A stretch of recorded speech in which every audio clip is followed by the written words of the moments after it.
नगरसेवक, जिल्हा परिषद सदस्य किंवा अध्यक्ष आणि पंचायत समिती अध्यक्ष झाल्यानंतर अनेकांना वेध लागतं ते आमदार होण्याचं। पण आमदार होण्याची अनेकांची इच्छा पूर्ण होतेच असं नाही। तरीही काही जण आमदाराचा लोगो आपल्या गाडीवर लावून मिरवताना दिसतात। अशा बोगस आमदारांचा सुळसुळाट सगळीकडे झाल्याचं दिसून येत आहे। मात्र आता अजितदादांच्या एका जिल्हाध्यक्षांना सुद्धा आपल्या गाडीवर आमदार असल्याचा लोगो लावण्याचा मोह आवरता आला नाही। त्यामुळे सोलापूर जिल्ह्यातील राजकारणाला चर्चेचं तोंड फुटलंय। हे जिल्हाध्यक्ष कोण, त्यांनी कुठल्या गाडीवर हा लोगो लावलाय, हेच आपण या व्हिडिओच्या माध्यमातून जाणून घेणार आहोत। पुण्यासह अनेक महाराष्ट्रातील नेत्यांच्या जवळील दादा, अप्पा हे आपल्या कारवर आमदारांचा लोगो लावताना दिसतात। अशा कारवर पोलिसांनी अनेकदा कारवाई सुद्धा केली आहे। मात्र नेमकं उमेश पाटील कोण आहेत हे आपण सुरुवातीला जाणून घेऊयात। उमेश पाटील हे राष्ट्रवादी काँग्रेसचे नेते आहेत। उमेश पाटील हे राष्ट्रवादी एकत्र असताना युवकचे प्रदेशाध्यक्ष राहिलेले आहेत।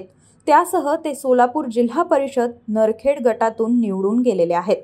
राष्ट्रवादी काँग्रेसमध्ये बंड झाल्यानंतर उमेश पाटील हे अजितदादांच्या गटात गेले। पण विधानसभा निवडणुकीत मोहोळचे माजी आमदार यशवंत माने यांच्या विरोधात उमेश पाटील यांनी आघाडी उघडली। यातून यशवंत माने यांना पराभवाचा सामना करावा लागला आणि शरद पवार यांच्या राष्ट्रवादीचे उमेदवार राजू खरे यांना निवडून आणलं। मात्र विधानसभा निवडणूक होताच उमेश पाटील पुन्हा अजितदादांच्या संपर्कात आले आणि राष्ट्रवादी काँग्रेसचे जिल्हाध्यक्षपद त्यांना गिफ्ट स्वरूपात मिळालं। त्यानंतर उमेश पाटील यांनी जिल्हाध्यक्ष म्हणून घेतलेल्या निर्णयांची चर्चा होत असते। आता उमेश पाटील हे चर्चेत आले ते कारवर लावलेल्या आमदारच्या लोगोमुळे। खरं तर उमेश पाटील हे विधान परिषदेवर आमदार म्हणून जाण्यासाठी इच्छुक असल्याचं बोललं जात आहे। मात्र अजूनही विधान परिषदेसाठी नंबर न लागलेल्या उमेश पाटील यांनी आधीच आपल्या MH04 HD 5565 या मर्सिडीज कारवर आमदाराचा लोगो लावलाय। पाटील हे आमदार नसतानाही कारवर लोगो लावल्यानं सोलापूर जिल्ह्यात राजकीय चर्चांना उधाण आलंय।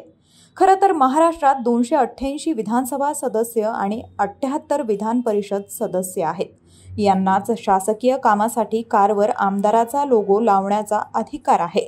मात्र उमेश पाटील यांना हा अधिकार कोणी दिला असा प्रश्न उपस्थित होतोय।